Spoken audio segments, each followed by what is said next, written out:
અને અંતરાત્મા પ્રસન્ન થયો, જાણી લેવું ભગવાને આપણું કામ સ્વીકારી લીધું. શ્રીમદ ભાગવત એ શું છે? તો પુષ્ટિમાર્ગ પ્રમાણે તો યદ વૈષ્ણવાનમ ધનમ, વૈષ્ણવનું ધન કયું? તો શ્રીમદ ભાગવત. ભગવત કથા, ભગવત શ્રવણ, ભગવત સેવા, ભગવત કાર્ય જે એનું ધન છે, અને એ શ્રીમદ ભાગવતમાંથી જે પ્રાપ્ત થઈ શકે છે. આપણા બધાનું ધન કહ્યું તો પરિવાર, રૂપિયા, સત્તા, સંપત્તિ બધું આપણને વધારે લાગે એટલે એ તરફ આપણે દ્રષ્ટિ કરીએ છીએ. પણ ભક્તિમાં ચાંચ લગાડવાની જરૂર છે. ચાંચ બોલીશું તો મીઠું લાગશે, કડવું લાગશે, તુરું લાગશે, જેવો જેવો ટેસ્ટ હશે. પણ ચાંચમાં ગયું છે તો અંતરમાં અમૃત બની જશે. એટલે આ કથા પણ કેવી છે? તવ કથા અમૃતમ તપ્ત જીવનમ. તો ગોપીજનો તો એમ કહે છે કે મને તો આ કથા અમૃત જેવી લાગે છે. તો પરીક્ષિતને આ કથા કેવી લાગી? ભવૌષધામ, ભવ રોગની ઔષધિમાંથી મુક્તિ કરાવનારી કોઈ કથા હોય તો તે શ્રીમદ ભાગવત છે. વૃદ્ધમાંથી યુવાન બનવું છે તો કયા મોલમાં તમે દવા લેવા જશો? ભાઈ, યુવાન બનવાની કોઈ દવા આપો ને. અવગતે ગયેલાને સદગતિ આપવી છે તો કયા જ્યોતિષ પાસે, કયા કર્મકાંડી પાસે, કયા તંત્ર મંત્ર પાસે જઈશું કે ભાઈ અમારા પિતૃનું કલ્યાણ કરાવો? તો શ્રીમદ ભાગવત એક એવું સાધન છે, એવું સર્વશક્તિમાન છે જે અવગતે ગયેલાને સદગતિ પ્રદાન કરાવે, આપણી મનવાંછિત ફલ પ્રદાન કરનારું પણ શ્રીમદ ભાગવત છે, પિતૃનું કલ્યાણ કરનારું પણ શ્રીમદ ભાગવત છે, આપણને યુવાન બનાવનારું પણ શ્રીમદ ભાગવત છે. એ મનથી યુવાન બનાવે છે. તનથી તો યુવાન આપણે બધા બહુ છે, પણ મનથી યુવાન બનવાની જરૂર છે. મનને દ્રઢ કરનારું શ્રીમદ ભાગવત છે. પરીક્ષિત શોધતો બધું જ પરીક્ષિતે છોડી દીધું. અંતિમ ક્ષણ જે પરીક્ષિતે પ્રાપ્ત કરી છે, આપણે બધાએ પણ એ જ શીખવાની જરૂર છે. પરીક્ષિતની પાસે શું વસ્તુ નથી? તો પરીક્ષિત સમ્રાટ, ચક્રવર્તી, રાજા હતો, વૈભવ હતું, સત્તા હતું, સૈન્ય હતું, બધું જ હતું. પણ પરીક્ષિતે અનુભવ થયો કે આ બધું જ નકામો છે. સાચું ધન એ જ આપણું સાચું કહેવાય, જે આપણા કામમાં આવે એ સાચું. પુસ્તકસ્તદ્વયા વિદ્યા પરદન હિતે ગતમ ધનમ. પુસ્તકમાં રહેલી વિદ્યા અને બીજાના હાથમાં ગયેલું ધન આપત્તિના સમયમાં કામમાં નથી આવતું. પણ જે આપણી સાથે કામમાં આવે એ જ સાચું ધન. તો પરીક્ષિતે બધું જ હતું, છતાંય બધું જ છોડી દીધું અને સાચા ધનરૂપી શ્રીમદ ભાગવતને પ્રાપ્ત કરવા માટે નીકળી ગયો. તો પરીક્ષિતના માટે કોણ આવ્યું? તો ભગવાન સ્વયં. તત્રાદ ભગવાન વ્યાસપુત્ર અલક્ષલિંગો નિજલાવતૃષ્ટ વ્રતશ્ચ બાલેર અવધૂત વેશ. જયશ્રીબેન અને કોકિલાબેનની જે ભાવના હતી, સુખદેવજી મહારાજ જેમ પરીક્ષિતના માટે આવ્યા, અને ભાઈ પરીક્ષિત સુખદેવ બનીને આવ્યા છે. યોગ છે. પરીક્ષિતના માટે સુખદેવજી માટે આવ્યા, પણ જયશ્રીબેન અને કોકિલાબેનના સ્વકલ્યાણાર્થે, પિતૃ કલ્યાણાર્થે અને સમસ્ત પ્રજાજનના સમાજના કલ્યાણાર્થે અહીં પરીક્ષિત વક્તા બનીને આવી ગયો. શ્રોતા બનતા બનતા વક્તા બની શકાય. સારો વિદ્યાર્થી જ સારો શિક્ષક બની શકે, અને સારો શિક્ષક જ સારો વિદ્યાર્થી આપી શકે. એમ નામ પ્રમાણે એ પરીક્ષિત છે, પણ આજે એ વક્તાના સ્થાન ઉપર રહીને આપ સૌને જે રસપાન કરાવી રહેલા છે. એનું જીવન ચરિત્રમાં કહું તો બાલ્ય અવસ્થાની અંદર 6 મહિનાનો હતો ને મારી એમપીમાં ભોપાલમાં કથા હતી, અને નંદ ઉત્સવની અંદર એણે માઇક પકડી લીધેલું. એને કનૈયો બનાવ્યો હતો અને એ સમયે એણે માઇક પકડી લીધેલું. એટલે એ સમયે ભવિષ્ય જોઈ લીધું કે આ માઇક ઉપર બોલતો થશે, વ્યાસ ગાદીને શોભાવશે, દીપાવશે અને સુશોભિત પણ કરી શકશે. ભગવત કૃપા છે, આપ સૌનો સહયોગ છે, સહકાર છે, અને એને આવા ઉત્સાહના ભાવ દ્વારા ભગવત કથાની સેવા પ્રાપ્ત થયેલી છે. એ પણ ખૂબ પ્રશંસનીય છે. આપણે બધા જ અહીં આવ્યા છે. શું કરવા માટે આવ્યા છે? 7 દિવસથી તમે 6 દિવસથી જે કથા શ્રવણ કરવા આવો છો, એમાં કંઈક આપણે બધાની ઈચ્છા છે. શ્રીમદ ભાગવત એમ કે છે કે ઉત્તમ શ્લોક ગુણાનો વાદાત પુમાન વિરજ્યત ઉત્તમ શ્લોકો યશ ઇતિ. બધા જ આપણે બધા જ છીએ, પણ આપણા બધાની ઈચ્છાઓ તો પૂરી અલગ અલગ છે. કોઈને પારિવારિક, કોઈને આર્થિક, કોઈને સામાન્ય, કોઈ કીર્તિ, કોઈ પદ પ્રતિષ્ઠા, કોઈ વૈભવ, કોઈ ભગવત કૃપા માટે, તો જે જેની ઈચ્છા છે એની પૂર્તિ કરનારું આ શ્રીમદ ભાગવત છે. ભગવાનના સાનિધ્ય સુધી ગયા પછી પણ જો સહેજ અભિમાન આવી જાય તો ભગવાનથી પણ વિમુખ બની જવાય છે. એ ચરિત્ર આપ સૌએ ગોપી ગીત દ્વારા પણ શ્રવણ કર્યું હશે. ગોપી કૃષ્ણના સાનિધ્યમાં છે, કૃષ્ણમય છે, પણ એ જ ગોપીમાં સહેજ અભિમાન આવી ગયું તો ભગવાન ત્યાંથી દૂર થઈ ગયા. એ દૂર આવેલા અભિમાનને દૂર કરવા માટે ગોપીને કેટલો બધો વિરહ થયો, કેટલો તાપ કર્યો, કેટલી ઉપાસના રૂપી ભગવત સ્મરણ કર્યું, અને ત્યારે અંતઃકરણ શુદ્ધ બન્યું તો ભગવાનની અનુભૂતિ થઈ. આ હોળી પર્વ પણ આપણને એ જ બતાવે છે. આવતીકાલ આજે હોળી જ છે એટલે આપણે નાના છોકરાને કહીશું પણ ખરા, બેટા હોળીમાંની ગોર ગોર ફરી આવો. એટલે છોકરો પૂછે, મમ્મી કેમ ફરવાનું? બેટા તાવ તળિયો આવે નહીં એટલે ગોર ગોર ફરવાનું.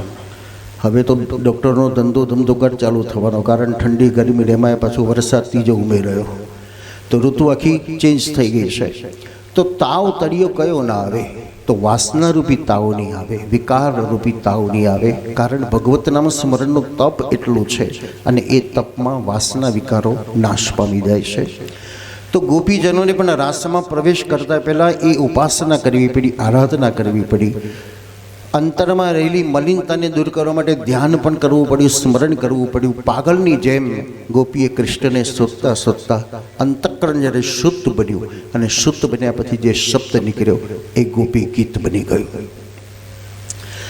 જ્યારે ગોપીઓ ગીત ગાય છે અને એ ગાતા ગાતા પહેલો શ્લોક જ કહે છે, જયતિ તેદિકમ જન્મનામ બ્રજ શ્રેયત ઇન્દિરા અત્ર તત્ર સર્વત દ્રશ્યતે. આ સોસાયટી તો હતી જ, તમે બધા અહીં રહેતા હતા, પણ રોજ આવી રીતે બેસવા આવતું હતું કોઈ. પણ આ 6 દિવસથી તમે બધા જ તમારા ઘર છોડીને અહીં આવો છો. કારણ કોણ આવ્યું અહીં? તો ભાગવત આવ્યું. શ્રીમદ ભાગવતજી પધાર્યા તો તમે બધા જ જેમ દોડી આવ્યા. તો આ સોસાયટીનો મહિમા વધ્યો કોના થકી? સોસાયટી હતી, સોસાયટીમાં તમે રહેતા હતા, પણ આટલા ભેગા આવી રીતે નહોતા થતા. પણ ભાગવતજી આવ્યા તો તમારી અંદર આપોઆપ ભાવ જાગ્યો, ભક્તિ ભાવ જાગ્યો, તો તમે અહીં પ્રભુના સાનિધ્ય સુધી પહોંચી ગયા. તો ગોપીજનોએ પણ એ જ કીધું, ભગવાન વ્રજ તો હતું પણ વ્રજનો મહિમા કોને વધાર્યો? તો આપના આગમનથી તે અધિકમ જન્મનામ બ્રજો સજયતિ તે અધિકમ. એમ ભાગવતજી આવતા જેમ સોસાયટીનું નામ, સોસાયટીનો મહિમા અને આ સ્થાનનો પણ મહિમા વધી ગયો, એમ ભગવાને જ્યાં સુધી વ્રજમાં આવ્યા તો વ્રજનો મહિમા વધ્યો. તો આપ સૌ કોણ છો? આપ કોઈ સામાન્ય વ્યક્તિ નથી. અત્યારે કોઈ જ્ઞાતિની જરૂર નથી, કોઈ સમાજની જરૂર નથી, કોઈ ધન ગરીબની જરૂર નથી, પણ અત્યારે તમે કોણ છો? તો ભુવિ ગુણંતિ તે ભૂરિદાજના. તમે બધા જ કોઈ લક્ષ્મીના રૂપમાં છો, કોઈ રાધાના રૂપમાં છો, કોઈ કૃષ્ણના રૂપમાં છો, કોઈ સખીના રૂપમાં છો, કોઈ અત્રી, કોઈ વશિષ્ઠ, કોઈ ચવન, કોઈ ભૃગુ, કોઈ અંગીરા. કારણ જ્યાં ભાગવત પધારે છે ત્યાં તત્રેવ ગંગા યમુના સરસ્વતી. ગંગા પણ દોડી આવે, યમુના પણ દોડી આવે ને સરસ્વતી પણ દોડી આવે છે. કેવી રીતે અહીં દોડી આવી હશે? કોઈ પાછળની સોસાયટીમાં આવી છે, કોઈ આ બાજુની સોસાયટીમાંથી આવ્યું છે, કોઈ આ બાજુની સોસાયટીમાંથી આવ્યું હશે. અત્રિ વશિષ્ઠ ચવન ભૃગુરંગીકારા મેઘા તિથિ તિથિ. તો અત્રિ વશિષ્ઠ ચવન એવા જ્ઞાનીઓ, જિજ્ઞાસક, એવા ઉત્કંઠાવાળા પણ આપ સૌ અહીં પધાર્યા છો. તો આપ સૌ જ ઋષિકુમાર છો, આપ સૌ ઈશ્વરી સ્વરૂપ છો અને આપ સૌ ભક્તિ સ્વરૂપ શ્રી રાધાના ભાવમાં પણ આપ બેઠા છો. એક્ઝામ્પલ કરવો તો કરી લેજો. પરમ દિવસથી 3 કલાક તમને આવી રીતે ખુરશીમાં બેસી રહેવાનું, ઘરમાં કોઈ બોલવાનું નહીં, કશું જ નહીં. 3 કલાક બેસાશે ખરું? તમારાથી આપણા જ ઘરમાં છે છતાં નથી બેસી શકાતું, અને અહીં બેસી શકાય છે. તો એનો એક જ પ્લસ પોઈન્ટ છે કે તમારી અંદર રાધા ભાવ આવ્યો છે. તમારો પ્રિયતમ એ ભગવાન કૃષ્ણ છે અને કૃષ્ણની વાતો સાંભળતા સાંભળતા તમે બધું જ ભૂલી જાઓ છો. 3 કલાકમાં પાણી યાદ ના આવે, ઉઠવાનું મન ન થાય, થાક ના લાગે, કશું જ નથી. કારણ અત્યારે પ્રિયમ પ્રિયમ વિશિતમ વિશેષણા મનોરવિંદાક સદેદક્ષતે તમામ. એ પ્રિયા પ્રિયતમની વાતો સાંભળતા જેટલો આનંદ છે એવો ભગવત કથાની શ્રવણ કરતાં આપ સૌને પણ એટલો આનંદ થઈ રહેલો છે. તો શ્રીમદ ભાગવતના એ ગોપી ગીત દ્વારા અંતઃકરણની શુદ્ધિ, ગોપી ગીત એટલે અંતઃકરણની શુદ્ધિ માટેનું આ ગીત છે. શાસ્ત્ર અને મહાપુરુષોના મત પ્રમાણે જેને હાર્ટની તકલીફ હોય એના માટે ઉચ્ચ સ્વરથી નહીં પરંતુ મધુર સ્વરથી ધીરે ગોપી ગીત તમે ગાઓ તો તમારું અંતઃકરણ શુદ્ધ બને છે, સ્વસ્થ બને છે, નિરોગી બને છે અને ભગવત કૃપા પણ પ્રાપ્ત થાય છે. આવી ગોપીઓ જ્યારે ભગવાન પ્રેમની પરાકાષ્ઠા સુધી લઈ ગયા છે, ગોપીની પરીક્ષાઓ કરી છે કે કૃષ્ણ ગોપી તું મને સાચો પ્રેમ કરે જ ખરો. આપણે પણ સંસાર જીવનમાં આવા એક્ઝામ્પલો કરીએ છીએ, ટ્રાય કરીએ છીએ, ભાઈ તું મને સાચે જ ચાહે છે. અને પતિ પત્ની પરસ્પરને કે હા હું તમને બહુ ચાહું છું, અને પતિ ધીમે રહીને કહે કે ઉપરથી કૂદકો મારતો અને આપણે મારી દઈએ તો ટાંટીઓ આપણો ભાગી જાય. પછી લોકો સલાહ આપે ગાંડી છે એવું કરાતું હશે. પ્રેમનો વિવેક બતાવવાની જરૂર છે. આપણે પ્રેમ પ્રેમ તો કરીએ છીએ, પ્રેમ પ્રેમ સબ કોઈ કહે પ્રેમ ન જાને કોઈ, એક વાર પ્રેમ કર લે શ્રી કૃષ્ણ છે. તો ગોપીજને જે વિવેક બતાવ્યો છે કે લાલા અમે મરવા માટે નથી આવ્યા, અમે તો જીવવાના છે. ક્યાં સુધી અમારું જીવન છે, આપણું જીવન ક્યાં સુધી છે? તો આપણા પગમાં તાકાત છે ને હાથમાં રૂપિયો છે ત્યાં સુધી આપણને ગમે, પણ આ બંને જાય એટલે પછી આપણે કહેવું પડે ભગવાન હવે આ બાજુ કૃપા કરજે. જ્યારે ગોપી એમ કહે છે કે જ્યાં સુધી અમારા કાનમાં કથા છે, તવ કથા અમૃતમ, આ અમૃતરૂપી કથા અમારા કાનમાં છે ત્યાં સુધી અમને કશું થવાનું નથી, અને તમારું શ્રવણ એ પણ અમારી પાસે છે ત્યાં સુધી અમને કશું જ નહીં થાય. જ્યાં સુધી આપણું મન સ્વસ્થ છે, દ્રઢ છે, ત્યાં સુધી કાળ પણ આપણને આંગળી અડાડી શકતો નથી, કોઈ વ્યક્તિ પણ આપણને દૂર કરી શકતો નથી. પણ જો આપણું મન નબળું પડી ગયું તો બધું જ આપણને હાવ કરી જાય છે. તો મનને દ્રઢ કરવા માટેનું વિટામિન કોઈ ડૉક્ટર પાસે નહીં મળે, પણ મનને દ્રઢ કરવા માટેનું વિટામિન આ સત્સંગ દ્વારા પ્રાપ્ત થાય છે. અને એ મન જેનું દ્રઢ છે તો મન સ્વસ્થ છે, મન નિરોગી છે. કારણ ગીતા તો કહે છે મને એવા મનુષ્યાણામ કારણ બંધ મોક્ષ, બંધન આપનારું પણ મન છે ને મોક્ષ આપનારું પણ મન જ છે. તો મનને સ્વસ્થ રાખીએ. હવે મનને સ્વચ્છ રાખવાનો પાછો સાબુ નથી, નહીં તો પાછું આપણે ઘસી ઘસીને રોજ મનને ધોઈ નાખીએ. તો સાબુ છે બજારમાં નથી મળતો, પણ આ સત્સંગ દ્વારા જે પ્રાપ્ત થાય છે એ ભગવત સેવા ને ભગવત કીર્તન, ભગવત સ્મરણ જે આપણા મનને સ્વસ્થ બનાવે છે, મનને નિરોગી બનાવે છે. અને મન નિરોગી છે તો જીવનની અંદર પ્રત્યેકમાં ઈશ્વરની આપણને અનુભૂતિ થતી હોય છે.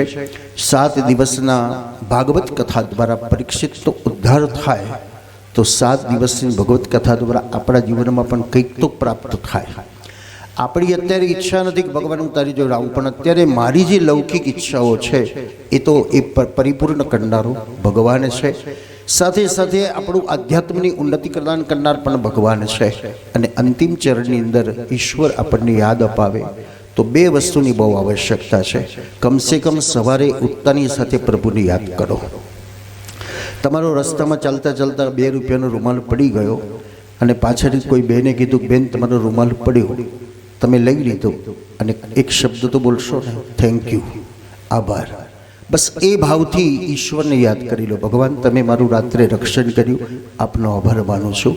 સવાર રાત્રે સૂતા સૂતા ભગવાનને યાદ કરો, આપે મારો દિવસ સુધારી દીધો, ભગવાનનો આપનો આભાર માનું છું. આ અભ્યાસ જીવનના અંત સમયમાં પથારીમાં આપણે અંતિમ પથારીમાં સુવા જતા આવીશું તો પણ ઓટોમેટિક આપણું રૂટિન બની ગયું છે, એક અભ્યાસ થઈ ગયો છે. તો અંત સમયમાં ભગવાનનું સ્મરણ આપણને યાદ આવશે. તો પ્રભુને 2 વખત કમસે કમ વૈદિક માર્ગની અંદર દીવો પ્રથા બતાવી છે. દીવો ભાઈ સવારે દીવો કરો, સાંજે દીવો કરો. હવે આમાં આપણે બહુ છટક ઓપ્શનો લઈ લીધા. સાંજે બગીચામાં આવીએ, ટ્રેનમાં આવીએ, દુકાનમાં આવીએ, ક્યાં દીવો બત્તી કરવા દઈએ? તો દીવો કરો એટલે આ શરીર રૂપી ઘરની અંદર ભગવત નામ સ્મરણનો દીવો પ્રજ્વલિત કરો તો અજ્ઞાન દૂર થશે અને જ્ઞાનનો ઉદય થશે. જે ક્ષણે જ્ઞાનનો ઉદય થાય છે, જ્ઞાનાગ્નિ સર્વકર્માણી ભસ્મસાત કુરુતે જુનો, તો એ ક્ષણે જ અજ્ઞાન આપોઆપ દૂર થઈ જશે. પરીક્ષિતનું અજ્ઞાન દૂર થયું તો પરીક્ષિતને ભગવત પ્રાપ્તિ થઈ ગઈ. ગજેન્દ્રનું અજ્ઞાન દૂર થયું તો ગજેન્દ્રને ભગવાનની પ્રાપ્તિ થઈ. અજામલનું અજ્ઞાન દૂર થયું તો અજામલને ભગવાનની પ્રાપ્તિ થઈ. એમ આપણને પણ મહાભારતની કથાને યાદ કરો તો દ્રૌપદીનું પણ એક અજ્ઞાન હતું, પણ એ અજ્ઞાનને નાશ ક્યારે થયું? જ્યારે એને ભગવાનને યાદ કર્યા. ભર સભાની અંદર ઉભેલી દ્રૌપદી પોતાના સ્વજનો, બંધુઓ, ગુરુજનો, વડીલો બધાની સામે યાચના કરે છે, પણ કોઈ બચાવી શકતું નથી. આપણે પણ સમાજની સામે જઈને યાચના કરીએ, રડીએ તો પણ સમાજ આપણને શું કરી શકશે? પણ એકને કરવાની જે જરૂર છે અને તે ભગવાનને યાદ કરવાની જરૂર છે. તમે વિજ્ઞાનના જમાના સાથે જુઓ તો પણ સમજવા જેવું છે કે અત્યારે વિજ્ઞાન જેટલું પ્રોસેસ કરી રહ્યું છે એ આધ્યાત્મ પણ એટલું જ આપણે ડેવલપ કરવાની જરૂર છે. પહેલાંના સમયમાં આપણા બધાના ત્યાં લોકલ ફોન હતો. ગામમાં એકાદ, સોસાયટીમાં એકાદ ફોન હોય અને ફોન આવે તો આપણે ગભરાઈ જતા હતા, કેમ ફોન આવ્યો હશે. ફોન લોકલ હતો, ફોન કરવો હોય તો અઠવાડિયું લાગી જાય. ડાયલ ફેરવ કરીએ ત્યારે લાગે તો લાગે, નહીં તો ના લાગે. નવો જમાનો આવ્યો, એસટીડી બૂથો આવી ગયા, આપણે બધાએ જોયા છે. જેને જેને ફોન કરવો એ બૂથમાં જઈને ફોન કરી આવતા હતા. હવે સાયન્સ કેટલું ડેવલપ થઈ ગયું કે આપણને મોબાઈલ ફોન આપી દીધો. ગમે ત્યાંથી ગમે તે સમય ગમે ત્યારે ચાલતા ઉઠતા બેસતા ખાતા પીતા સૂતા તમે વાત કરી શકો છો. આ સાયન્સનો આપણો અનુભવ છે. તો ઈશ્વરને પહેલાંના સમયની અંદર ગામની અંદર એકાદ સેન્ટર હોય ત્યાં બધા કીર્તન કરતા હતા. પછી બધી બ્રાન્ચો થવા લાગી, મંદિરો થવા લાગ્યા, ત્યાં જઈને કીર્તન કરવા લાગ્યા. હવે સમય નથી તો શું ભગવત સ્મરણ નથી કરવું? તો સાયન્સ દ્વારા પણ આપણને બતાવે છે કે તમે ચાલતા ઉઠતા બેસતા સૂતા ખાતા પીતા ઈશ્વરને યાદ કરો, ઈશ્વરના નામનો પુકાર કરો. એને કેને પ્રકારેણ એ ઈશ્વર મારીને તમારી વાત સાંભળે છે. તમારા જીવનના ઘણા બધા અનુભવો હશે એવી ઘણી. આ કારણ સંસાર એક સંઘર્ષ છે. રોજ સવાર પડતાની સાથે યુદ્ધનો સામનો જ આપણે બધા કરીએ છીએ. એ તકલીફ મુસીબત, મળ્યું ન મળ્યું, બોલાયું ન બોલાયું, બધા જ તકલીફો છે. પણ એ બધામાંથી સહારો પાર કરનારો ભગવાન છે. ક્યારેક ક્યારેક આપણી વિટંબણાઓ એવી હશે, મૂંઝવણ એવી હશે અને પરમાત્માને યાદ કર્યા હશે અને ભગવાન આવીને આપણા કામ પણ કરી ગયા હશે. પણ આપણને ઈશ્વરને જોઈ શકતા નથી, આપણે ઈશ્વરને શોધી શકતા નથી, ઈશ્વરને અનુભવી શકતા નથી. ઈશ્વર કયું રૂપ લઈને આવશે જેની આપણને ખબર નથી, પણ ઈશ્વર આવીને આપણું કામ કરી જતો હોય છે. એ દ્રૌપદીના પણ જે 999ના ચીર પૂરેલા છે અને ભગવાને સમાજને એક પ્રમાણ બતાવ્યું કે બધાના અનુભવ કર્યા પછી નાસીપાસ ન થાવ, પણ એક દરવાજો ખુલ્લો છે અને તે ભગવાન છે. ચાવીના ઝુમખાની બધી જ ચાવી નકામી ગઈ, પણ છેલ્લી ચાવી કામ લાગી ગઈ. એમ સંસારની બધી જ ચાવી ભલે આપણી નકામી જતી રહેતી હોય, પણ એક ચાવી ઈશ્વરની જે માસ્ટર કી છે, જે આપણા બધા જ બંધનોમાંથી મુક્ત કરી દેનારું છે. આવું આ શ્રીમદ ભાગવત પરીક્ષિતે અનુભવ કર્યો અને પરીક્ષિતે આપણા બધાના માટે આ મૂકી દીધું ખુલ્લું. અહીં કોઈ વ્યવસાય ન કર્યો. વ્યવસાય કર્યો તો બીજા કોઈને ભાગવત મળે જ નહીં. એને પોતાનું જ કરી દીધું તો પેનલ્ટી કરી દીધી, રોયલ્ટી કરી દીધી તો કોઈ ભાગવત ન લઈ શકે. પણ શ્રીમદ ભાગવત એ પુષ્ટિમાર્ગ પ્રમાણે તો બાંટવું શબ્દ છે, અહીં વેચવું શબ્દ નથી. બસ બાંટતા જાઓ, કારણ પ્રભુનો પ્રસાદ છે અને એ પ્રસાદ દ્વારા પરીક્ષિત આપ સૌને 6 દિવસથી જે વહેંચી રહ્યો છે, આપ સૌને જે આચમન અને પાન કરાવી રહેલો છે, એનો ખૂબ આનંદ છે. આ કાર્યની અંદર જયશ્રીબેનને કોકિલાબેનની જે પ્રેરણા છે, પ્રભુ કૃપા છે. પ્રસન્નતા તો વધારે છે કે બ્રાહ્મણો ભાગવત કથા કરાવી છે, એનો મને વધારે આનંદ થયો. કારણ અનેક સમાજ તો કરાવતો હોય છે, પણ બ્રાહ્મણ સમાજમાં આટલી જાગૃતતા નથી. પણ જ્યારે બ્રાહ્મણ સમાજમાં ભાગવત કથા થાય ત્યારે પોતાનું લાગે અને આપણા સ્વજનો અનુજ. કારણ બ્રાહ્મણ એ તો બ્રહ્મ છે ને બ્રહ્મ એટલે ભગવાન સ્વયં જેના મુખમાંથી. કારણ સ્વયં ભગવાન પણ માટી પોતાના મુખમાં રહેલા બ્રાહ્મણ આપે છે. ભાગવતની જે લીલા બતાવે છે, ભગવાને માટી ખાધી હતી અને એ ખાધી પછી યશોદામાએ જ્યારે લાલાને પૂછ્યું માટી તે ખાધી, તો લાલાએ ના પાડી. તો ભક્તોએ એના ખુલાસા કર્યા છે કે ભગવાને માટી કેમ ખાધી. તો ભગવાને વિચાર કર્યો કે મારું મુખ અપવિત્ર બનેલો છે, તો પવિત્ર કોણ છે? તો પૃથ્વી, તેથી માટી ખાધી. પણ એક સંતનું સુંદર ભાષ્ય બતાવે છે કે ભગવાને વિચાર કર્યો કે પાપમાંથી ધોવા માટેનો સાબુ ક્યાં છે? પૂછજો કોઈ દુકાનમાં જઈને કે પાપ ધોવાનો કોઈ સાબુ છે? લક્ષ, લીરીન, લાઈફબાઈ બધા બહુ સાબુ છે, પણ પાપ ધોવાનો સાબુ કયો? તો ભગવાનને સ્વયં વેદોએ કીધું કે દાન જેવો કોઈ સાબુ નથી. તો પ્રભુ બાલકૃષ્ણે વિચાર કર્યો કે મારી પાસે રૂપિયા ક્યાં છે? હજુ તો નાનો બાળક છું. તો ભગવાને વિચાર્યું મારી સંપત્તિ કે જેના માટે મારે પુણ્ય કમાવું છે, તો આ પૃથ્વી માટે મારે પુણ્ય કમાવું છે. તો ચપટી ભૂમિ લઈ પણ કયા બ્રાહ્મણને બોલાવો છો? હજુ બોલતા પણ નથી આવડતું. ત્યારે વેદોએ કીધું બ્રાહ્મણોશ્ય મુખમાં આશિતો, મારા મુખમાં જ બ્રાહ્મણો છે. તો ભગવાને ક્ષત્રિય એટલે હાથને ક્ષત્રિય બતાવ્યા અને એના દ્વારા પૃથ્વી લઈ અને મુખમાં રહેલા બ્રાહ્મણોને આપી છે કે જેના આશીર્વાદથી પૃથ્વી સુખી થાય, પૃથ્વી પ્રસન્ન બને. કોઈ વકીલ છે ને વકીલ ભગવાન પાસે પ્રાર્થના કરે તો શું કહેશે? વકીલ એમ જ કહેવાનો છે, ભગવાન બે ભાઈઓ ઝઘડે ને મારો ધંધો સારો ચાલે. કોઈ ડૉક્ટર ભગવાન પાસે જાય તો એ શું પ્રાર્થના કરે કે રોગચારો નાખો ને ભગવાન મારો ધંધો સારો ચાલે. પણ બ્રાહ્મણ ભગવાન પાસે જાય તો શું માગે? બ્રાહ્મણ એક જ માગે, મારો યજમાન સુખી થાય અને મારાથી આવા સત્કર્મ કરાવતો રહે. એ બ્રાહ્મણ છે અને તેથી મુખ બ્રાહ્મણ બતાવ્યું, કારણ ભગવાન કોઈનું અહિત ઈચ્છતા નથી. એમ બ્રાહ્મણ પણ કોઈનું અહિત ઈચ્છતો નથી. એનો ભાવ જ એવો છે, સર્વત્ર સુખીને સંતુ સર્વે સંતો નિરામયા. મારા ભાવ પ્રમાણે એમ કહું કે ભલે સતનાની કથામાં એમ કીધું કે એક દરિદ્ર બ્રાહ્મણ હતો, સુદામો ગરીબ હતો. એ ગરીબ નહોતો, લૌકિક દ્રષ્ટિએ કદાચ સંપત્તિથી એ ગરીબ હતો, પણ એની પાસે આધ્યાત્મનું જ્ઞાન ખૂબ હતું અને ઈશ્વરનું સંતાન છે. કોઈ દરિદ્ર સમાજમાં કોઈ દરિદ્ર નથી. એ તો સ્વભાવ આપણો છે કે મારી પાસે આ નથી એટલે હું ગરીબ કહેવાઉં, પણ ગરીબ કોઈ નથી. ભાગવતના ચરિત્ર જુઓ તો ભાગવતની અંદર ભગવાન બાલકૃષ્ણે પણ ગ્વાલોને પૂછ્યું છે, ત્યારે ગ્વાલોએ કીધું લાલા અમે ગરીબ છીએ. તો કનૈયાને આશ્ચર્ય લાગ્યું, ગરીબ એટલે શું? કેમ તમે ગરીબ કહો છો? ત્યારે શ્રીમદ ભાગવત એમ કહે છે કે ગ્વાલોએ કીધું લાલા અમારી પાસે ગાયો નથી. એ જમાનામાં જેની પાસે ગાય નહોતો એને ગરીબ કહેવાતો હતો. આજના જમાનામાં ઉલટી ગંગા વહે છે.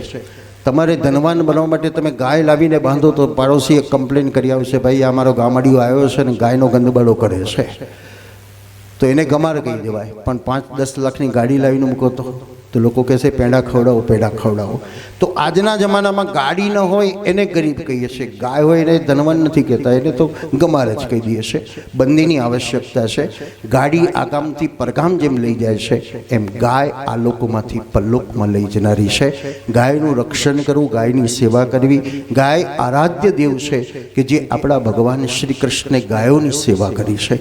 વિચાર કરવા જેવો છે કે કૃષ્ણ આટલા સમૃદ્ધ કેવી રીતે બન્યા, કૃષ્ણ આટલા જ્ઞાની કેવી રીતે બન્યા, કૃષ્ણ આટલા શક્તિશાળી કેવી રીતે બન્યા? કયું હશે? તો કૃષ્ણે ગાયોનું દૂધ દહીં માખણ ખાધું તો શક્તિ મળી જે ગોવર્ધનને ધારણ કરી શકે છે. કૃષ્ણએ ગાયોની સેવા કરી તો દ્વારિકાધીશ સોનાની નગરીના રાજા બની શક્યા છે. ગાયોની સેવા કરતાં કરતાં કૃષ્ણ જ્ઞાની થઈ શક્યા છે, જે મહાભારતના યુદ્ધની અંદર ગીતાનો ઉપદેશ અર્જુનને આપી શકે છે. તો આવી એક સેવા શ્રી કૃષ્ણએ કરી છે. આપણે કૃષ્ણની સેવા કરીએ છીએ, પણ યાદ રાખવા જેવું છે, કૃષ્ણ જેવા બનવું હોય તો કમસે કમ ગાય સુધી આપણે પહોંચવું પડશે, અને ગાય સુધી જઈશું તો કૃષ્ણ આપોઆપ આપણને મળી જશે.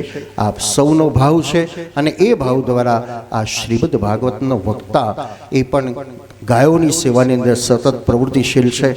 આ કોઈ જીવન નિર્વાહ માટેની કથા નથી. એ પરીક્ષિતની કથા હોય કે મારી કથા હોય, કોઈ જીવન નિર્વાહની કથા નથી. પણ આપ સૌના દ્વારા જે કોઈ સેવા મળે છે એ કૃષ્ણાશ્રય આશ્રમમાં અત્યારે 300 ગાયોની જે સેવા થઈ રહી છે. આણંદ જિલ્લાનું પહેલું ગૌશાળા કહેવાય, નંબર આવે કે આટલી ગાયો બીજી કોઈ ગૌશાળામાં નથી. બીજો દૂધ આપનારી ગાયો 5-25-100 લોકો રાખતા હશે, પણ કૃષ્ણાશ્રય આશ્રમમાં મેક્સિમમ ગાયો દૂધ ના આપતી ગાયોની સેવા 25 વર્ષથી જે કરી રહેલા છે. સાથે એક માની સેવા જન્મદાતામાં, બીજી કર્મદાતામાં. એક વૃદ્ધાશ્રમમાં જે કૃષ્ણાશ્રય ચાલે છે કે આજે સમાજની અંદર 2 માતાઓ દુઃખી છે, એક જન્મદાતા માં અને બીજી કર્મદાતા માં. એક માય કસાય ખાને જાય છે અને બીજી માને વૃદ્ધાશ્રમોમાં જવું પડે છે. તો સમાજની અંદર એવી તકલીફ ન થાય એનું પણ આપણે ધ્યાન રાખવાની જરૂર છે. કૃષ્ણાશ્રય આશ્રમ એ પણ સેવા કરી રહ્યું, અનેકવિધ સેવાકીય પ્રવૃત્તિ કરે છે. ખૂબ ખૂબ અભિનંદન, આશીર્વાદ છે કે બ્રાહ્મણ દ્વારા આ શ્રીમદ ભાગવતનું આયોજન એ જ મોટું પ્રસન્નતા અને ઈશ્વરની કૃપા છે. તો એ કૃપા દ્વારા આપ સૌ પરિવાર ઉપર ઠાકોરજીની કૃપા રહે, શ્રી યમુનાજીની કૃપા રહે અને ગાય માતાના આશીર્વાદો પ્રાપ્ત થાય. અને પુનઃ આપ સૌ ઉપર આપની ઈચ્છિત જે કંઈ ઈચ્છા છે આપની, કારણ કલ્પતરુ ભાગવત છે, કામધેનુ એ ભાગવત છે, મનવાંછિત ફળ પ્રદાન કરનારી ભાગવત છે. આપ સૌની ઈચ્છાઓ પણ પરિપૂર્તિ કરાવી વ્યર્થના સાથે મને આ સ્થાનમાં વાણીને પાવન કરવાનો જે અવસર મળ્યો તો ભગવત કૃપા છે, અને એ કૃપા દ્વારા આપ સૌની ઉપર એવી કૃપા રહે એવી અભ્યર્થના સાથે આપ સૌના હૃદયમાં બિરાજતા પરમાત્માને વંદના. સર્વને જય શ્રી કૃષ્ણ. સમગ્ર પરિવારના સાથ સહકાર દ્વારા જીવનની સાચી મૂડી, સાચું ધન કમાવાનો એક અવસર, ભગવત નામ સ્મરણને પ્રાપ્ત કરવાનો એક અવસર અને કૃષ્ણની કૃપાને અનુભવવાનો એક અવસર. શ્રીમદ ભાગવતના માધ્યમ દ્વારા સમગ્ર સમાજને, પરિવારને, આડોશ પાડોશને, બધાને 7 દિવસનું એક ભાથું જે સમગ્ર પરિવાર દ્વારા જે આપવામાં આવ્યું, અને એ શ્રીમદ ભાગવતના પ્રવાહની સાથે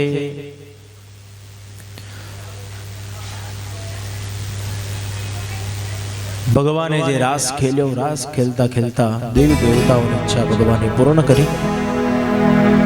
ભગવાન વ્રજમાં બિરાજ્યા છે.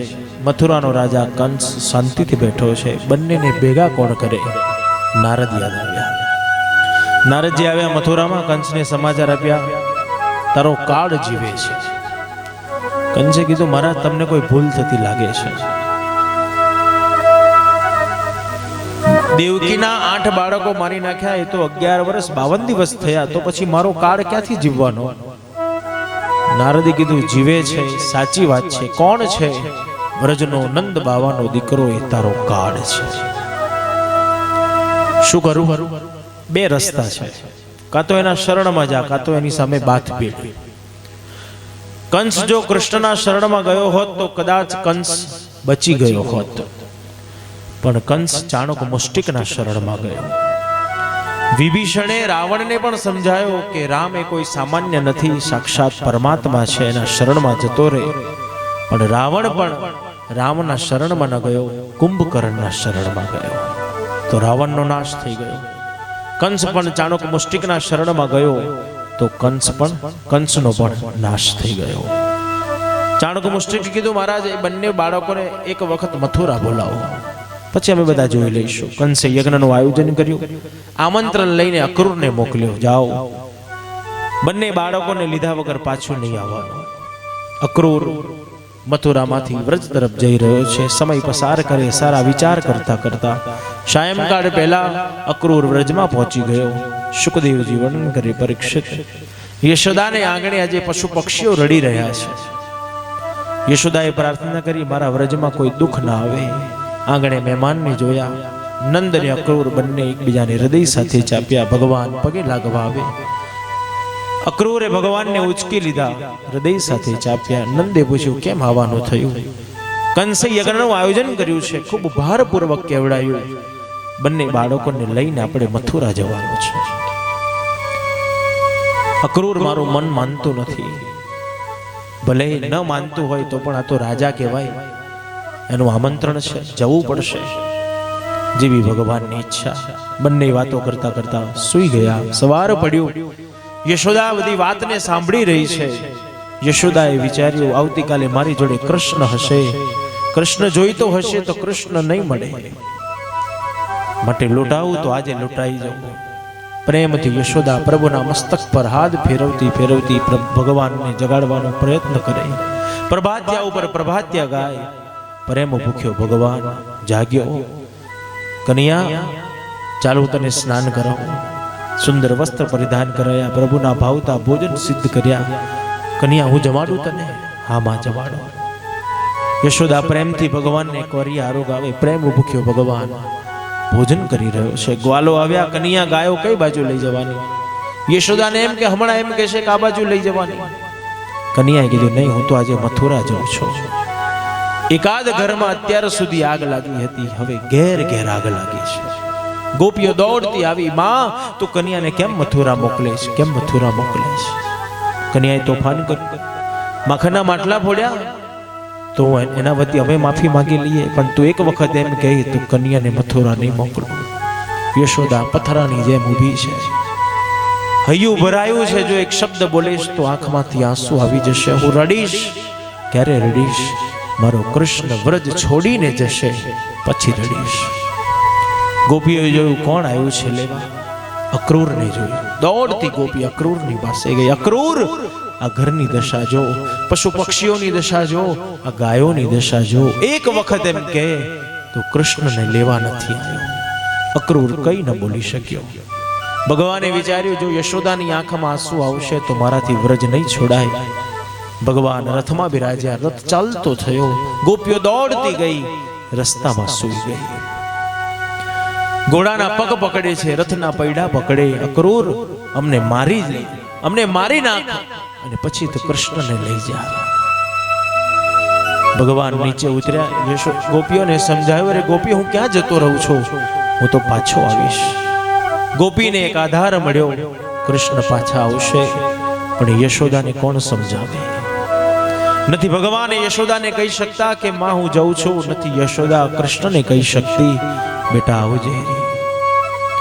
ભગવાન રથમાં બેઠા, રથ ચાલતો થયો, પોતાની આંખની સામે પોતાનું રતન, પોતાનું ઐશ્વર્ય પોતાની આંખની સામે લૂંટાતું જોતા ખુલ્લા મુખે યશોદા રુદન કરતી કરતી કૃષ્ણ કૃષ્ણ કૃષ્ણ કરતી યશોદા મૂર્છિત થઈ ગઈ. વ્રજમાં કૃષ્ણ નથી, પણ કૃષ્ણનું નામ છે. કોણ કોને આશ્વાસન આપે, કોણ કોને સમજાવે? સુખદેવજી વર્ણન કરે, પરીક્ષિતે કીધું, કહો મને વ્રજ કથા. નહીં રાજા, દુઃખની કોઈ કથા નથી. સાંભળવી હોય તો તને કૃષ્ણ કથા કહું, પણ વ્રજ કથા ન પૂછીશ. સુખદેવજી વર્ણન કરે, પરીક્ષિત ભગવાનનો રથ મથુરા તરફ જઈ રહ્યો છે. રાધા રાણીને જ્યારે સમાચાર મળ્યા કે ભગવાન વ્રત છોડીને જઈ રહ્યા છે, રસ્તામાં મૂર્છિત થઈ ગયા. ભગવાને જોયું, અરે આ તો રાધા છે. રાધા રાધા કરતા ભગવાને દોટ મૂકી. અક્રૂરને જે મોહ થયો. રાધાજીએ કન્યાને કીધું, ભગવાન કેમ જાવ છો? અહીંયા હું છું, તમે છો. નહીં રાધા, મારે જવું પડશે. તો આપના વગર રાધા કેવી રીતે રહેશે? તમે વ્રજમાં રહી કૃષ્ણ કૃષ્ણનું સ્મરણ કરજો, તમે રાધામાંથી કૃષ્ણ બની જશો. તો ભગવાન રાધા વગર કૃષ્ણ કેવી રીતે રહેશે? હું મથુરામાં રહી રાધે રાધેનું સ્મરણ કરીશ, હું કૃષ્ણમાંથી રાધા બની જઈશ. શ્રી રાધાજીએ વ્રજમાં કૃષ્ણ કૃષ્ણનું સ્મરણ કર્યું, કૃષ્ણએ મથુરામાં રાધે રાધેનું સ્મરણ કરતા કૃષ્ણમાંથી રાધા બનતા. શ્રી રાધા કૃષ્ણ ભગવાન કી જય. અક્રૂરને જે મોહ થયો હતો, ભગવાન યમુનાજીમાં સ્નાન અક્રૂર કરવા જાય. અક્રૂરને ભગવાન યમુનાજીમાં દેખાય, રથમાં જુએ અક્રૂરને ભગવાન રથમાં દેખાય. સુખદેવજી વર્ણન કરે, પરીક્ષિત અક્રૂરનો મોહ જે ભગવાને દૂર કર્યો. સુખદેવજી વર્ણન કરે, પરીક્ષિત મથુરામાં ભગવાને જે બે લીલાઓ કરી, ગુપ્તચરોએ સમાચાર આપ્યા. આપના કહેવા પ્રમાણે ભગવાન પધારે, કૃષ્ણ પધારી ગયા છે. ભગવાને જે મથુરામાં બે લીલાઓ કરી, ધોબીને તમાચ મારી, 3 અંગે વાંકી શૈલેન્દ્રીને સુંદરી બનાવી. મારું કેનારો ધોબી મરી ગયો ને તારું કેનારી શૈલેન્દ્રી તરી ગઈ. સુખદેવજી વર્ણન કરે, પરીક્ષિત સાયંકાળનો સમય થયો. નંદ બાબા ભોજન પીરસે છે. ભગવાન ભોજન કરવા બેઠા, હાથમાં કોડિયો લીધો, મુખ તરફ જ્યાં જાય જગતના બ્રહ્મને એની માં યશોદા યાદ આવી. મારી માં શું કરતી હશે? કોણ સમજાવશે? કોણ આશ્વાસન આપશે? કોણ એને જગાડશે? કોણ એને સુવાડશે? જગતનો બ્રહ્મ માને યાદ કરે.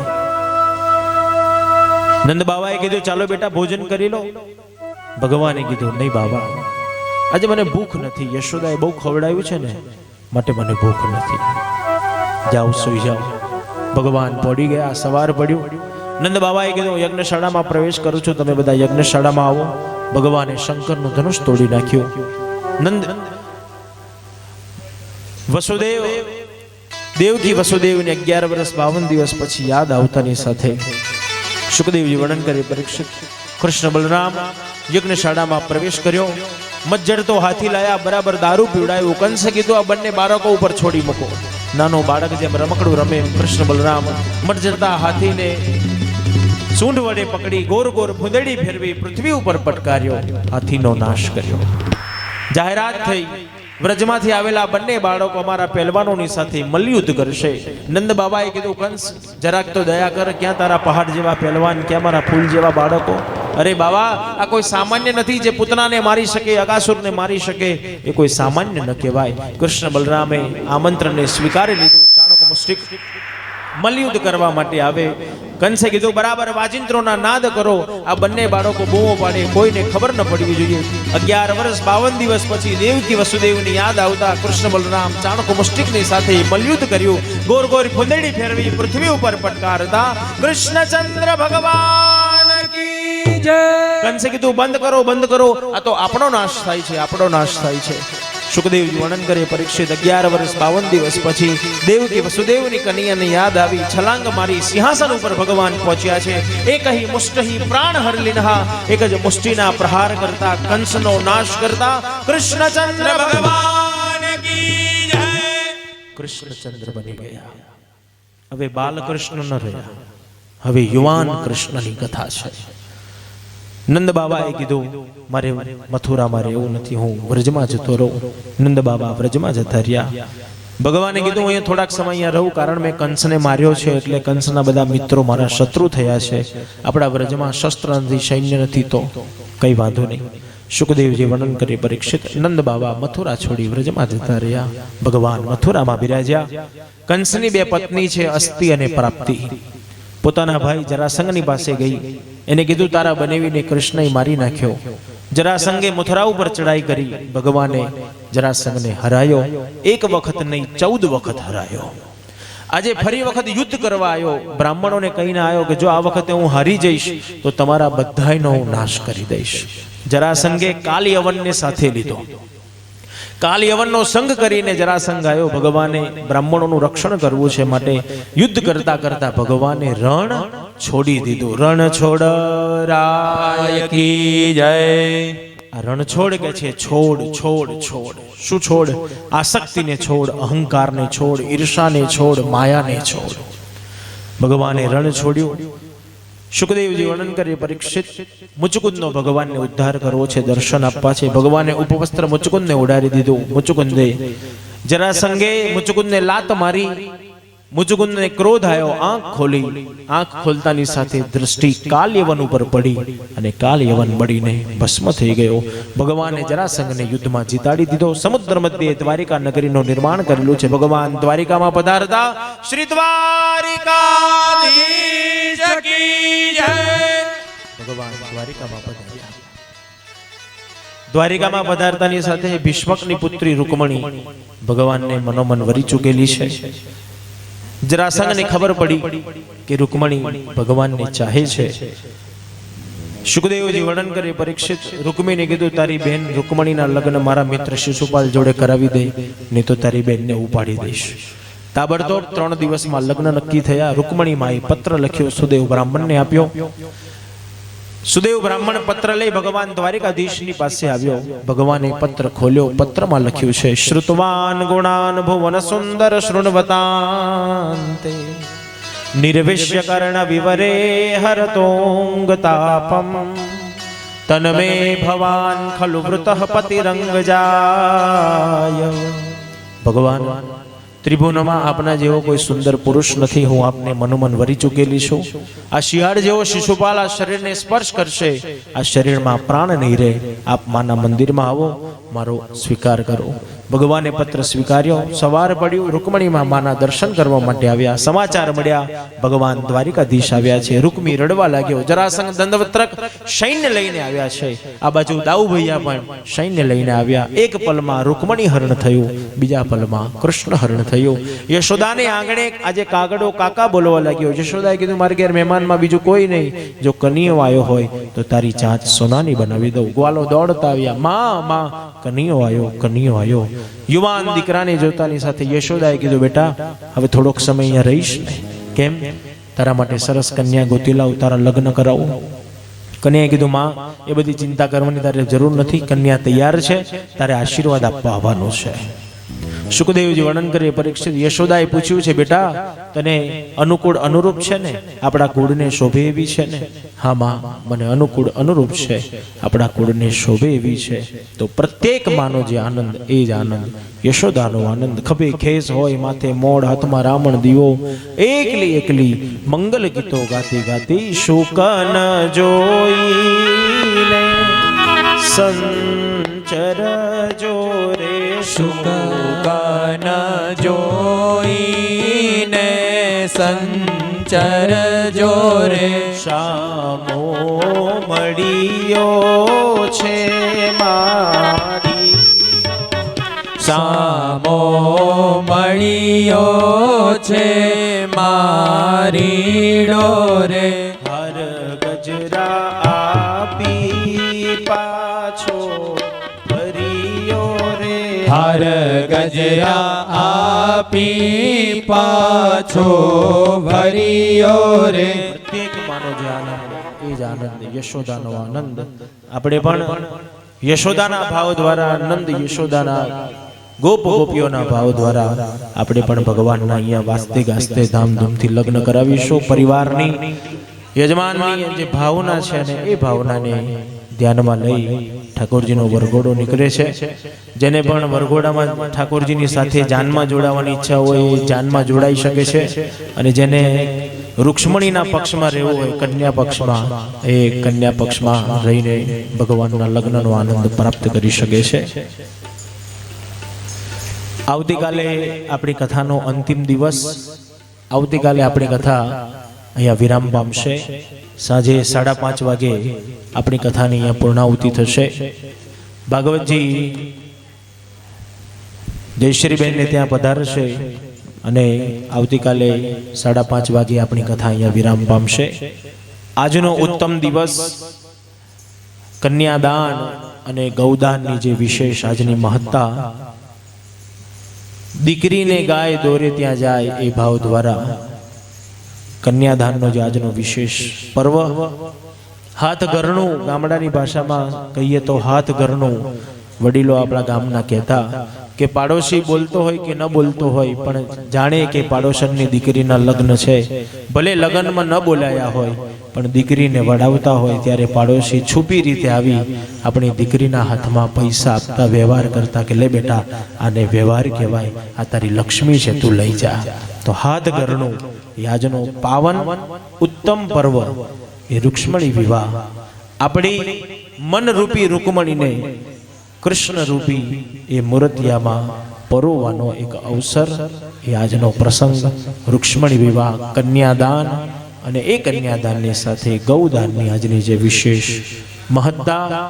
તો ઠાકોરજીનો વરઘોડો નીકળી રહ્યો છે. તો વાગે ઢોલ શરણાઈ ને વાજા, વાગે ઢોલ શરણાઈ ને વાજા, રણછોડ બન્યા છે વર રાજા. રણછોડ બન્યા છે વર રાજા. રાજાઓના એ તો મહારાજા, રાજાઓના એ તો મહારાજા. રણછોડ બન્યા છે વર રાજા. રણછોડ બન્યા છે વર રાજા.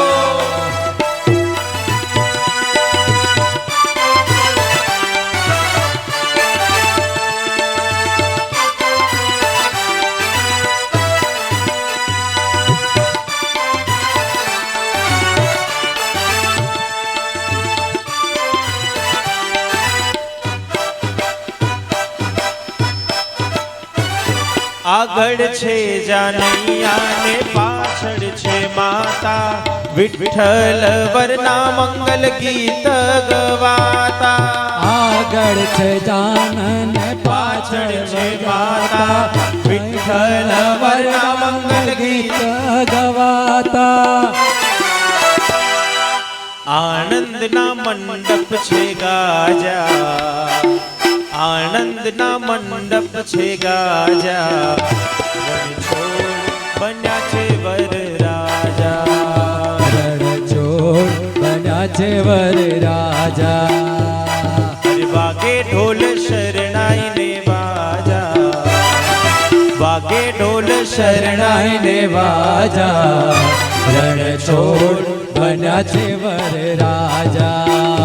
રણછોડ બન્યા છે વર રાજા.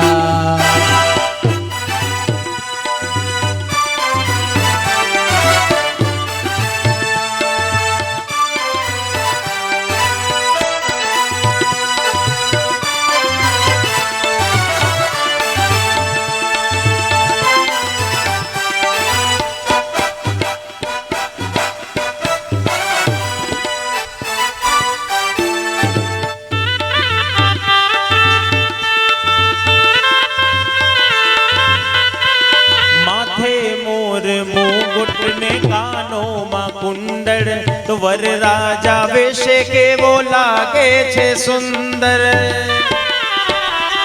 માથે મોર મુગટ ને કાનો માં કુંડળ વર રાજા લાગે કેવો લાગે છે સુંદર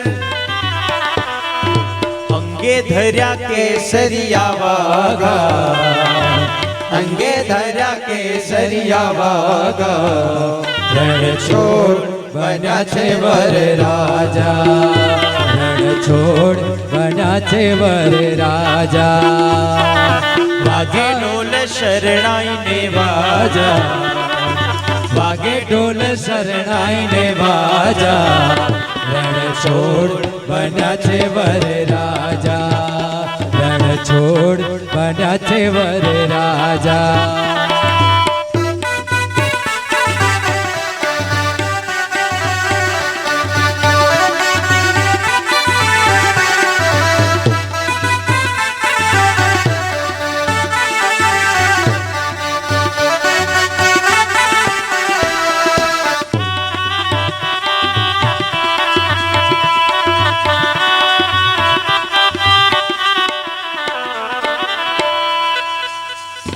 હવે કોણ કોણ આવ્યા ને કોણ કોણ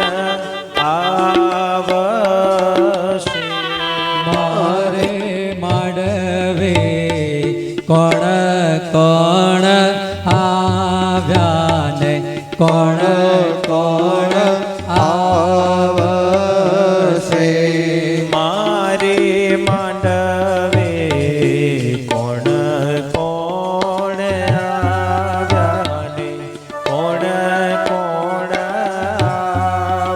આવશે મારે માંડવે કોણ કોણ આવ્યા ને કોણ કોણ આવશે મારે માંડવે નંદ બાવા આવ્યા ને યશોદાજી આવશે મારે માંડવે નંદ બાવા આવ્યા ને યશોદાજી આવશે મારે માંડવે કોણ કોણ આવ્યા ને કોણ કોણ આવશે મારે માંડવે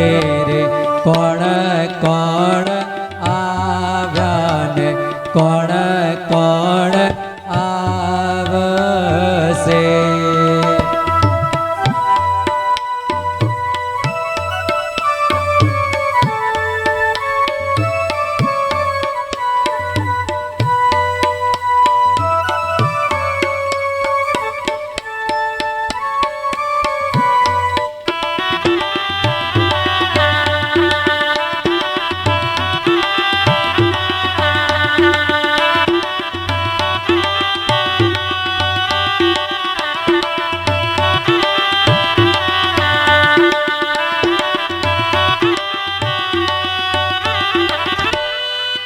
મારે માંડવે વસુદેવ આવ્યા ને ભક્તો રે આવશે મારે માંડવે વસુદેવ આવ્યા ને ભક્તો રે આવશે મારે માંડવે વસુદેવ આવ્યા ને દેવકીજી આવશે મારે માંડવે વસુદેવ આવ્યા ને દેવકી રે આવશે મારે માંડવે કોણ કોણ આવ્યા ને કોણ કોણ આવશે મારે માંડવે રે કોણ કોણ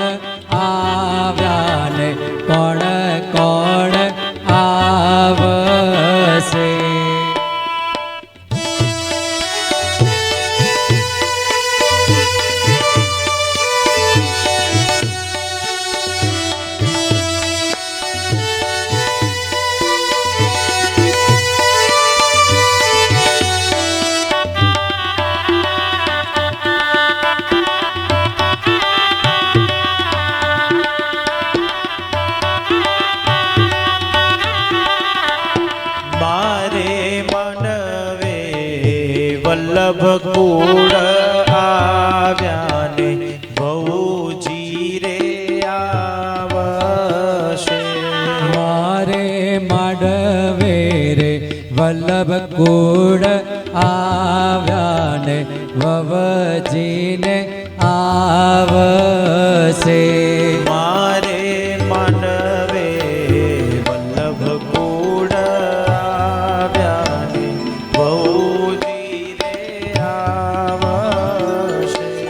મારે માંડવે રે વલ્લભ કુળ આવ્યા ને વવજી રે આવશે. મારે માંડવે કોણ કોણ આવ્યા ને કોણ કોણ આવશે.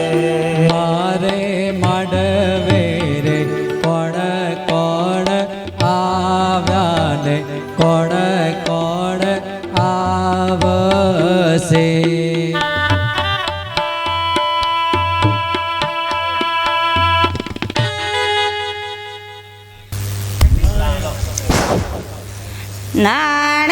નાણાવટી રે સાજન બેઠું માંડવે. નાણાવટી રે સાજન બેઠું માંડવે. લાખો પતિ રે સાજન બેઠું માંડવે.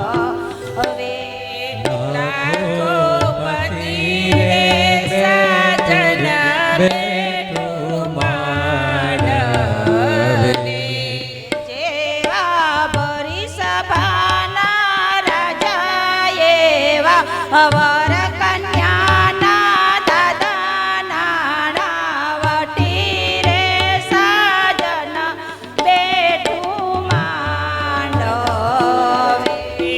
નાણાવટી રે સાજન બેઠું માંડવે. નાણાવટી રે સાજન બેઠું નાણાવટી રે સાજન બેઠું માંડવે. એવા નાયલોન માયલા ટકા એવા વર કન્યાના ટકા નાણાવટી રે સાજન બેઠું માંડવે. નાણાવટી રે સાજન બેઠું માંડવે. લાખો પતિ રે સાજન બેઠું માંડવે.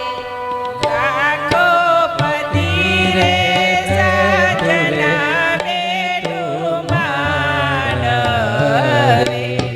જેવા સરોવર પાળે આંબા એવા વર કન્યાના મામા નાણાવટી રે સાજન બેઠું માંડવે. નાણાવટી રે સાજન બેઠું માંડવે. જેવા શુભ જેવા હર માના હીરા. જેવા હર માના હીરા એવા સુભદ્રાના વીરા. નાણાવટી રે સાજન બેઠું માંડવે.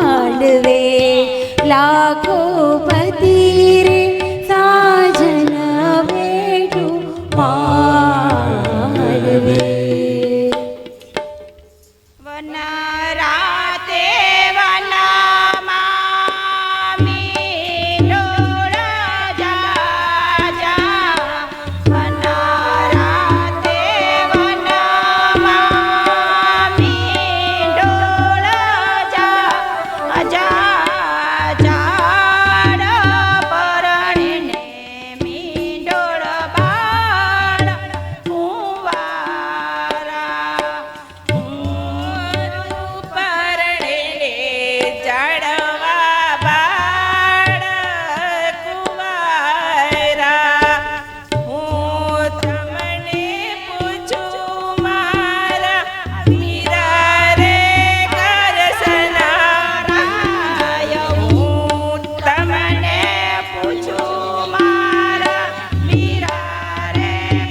દર્શન રાયાવડાને લાડ તમને કોણે લડાવ્યા દાદા વસુદેવને માતા દેવકીજી આવડાને લાડય મને એણે લડાવ્યા જોયું જોયું રે જય શ્રી વેવણનું મોટપણું રે જોયું રે જય શ્રી વેવણનું મોટપણું તારા મોટપણામાં જાજુ ખોટપણું રે તારા મોટપણામાં જાજુ ખોટપણું તે તો આઈસ્ક્રીમની પ્યાલી માટે નીચું જોયું રે તે તો આઈસ્ક્રીમની પ્યાલી માટે નીચું જોયું રે જોયું રે રાકેશ વેવાઈનું મોટપણું જોયું રે રાકેશ વેવાઈનું મોટપણું ચાની પ્યાલી માટે નીચું જોયું રે તમે ચાની પ્યાલી માટે નીચું જોયું રે મોર તારે સોનાની ચાંચ મોર તારે રૂપાની પાક સોનાની ચાંચે મોરલો મોતી ચણવા જાય મોર જાજે ઉગમણે દેશ ચાલો કન્યાના મામા મોરા જાજે આથમણે કન્યાના મામા દેશ રૂક્ષ્મણીજીને લેવા માટે જાય. જાજે રે વેવાયોને માંડવે હોરા ગંગા સિંધુ સરસ્વતી ચ યમુના ગોદાવરી નર્મદા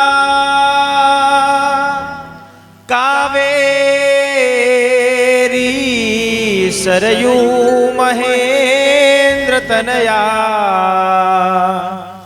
ચર્મન્વતી વેદિકા ક્ષિપ્રા વેત્રવતી મહાસુર નદી ખ્યાતા ગયા ગંડકી પૂર્ણાત પૂર્ણ જલે સમુદ્ર સહિતમ કુર્યાત સદા મંગલમ બદન બલબદ્ધે સાવધાન ધનવંતરી ચંદ્રમા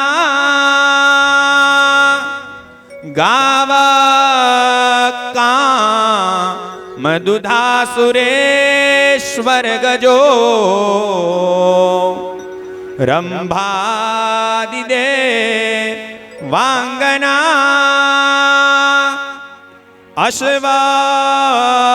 અશ્વાસા તમુખા સુધા હરિધનુ શંખો વિષામ ચાંબુધે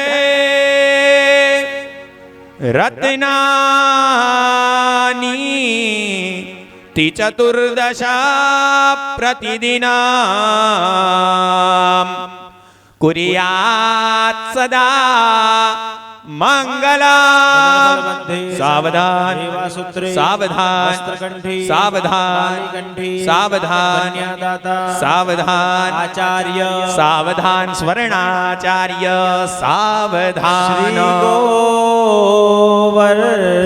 ગોવર્ધનનાથ પાદયુગલમ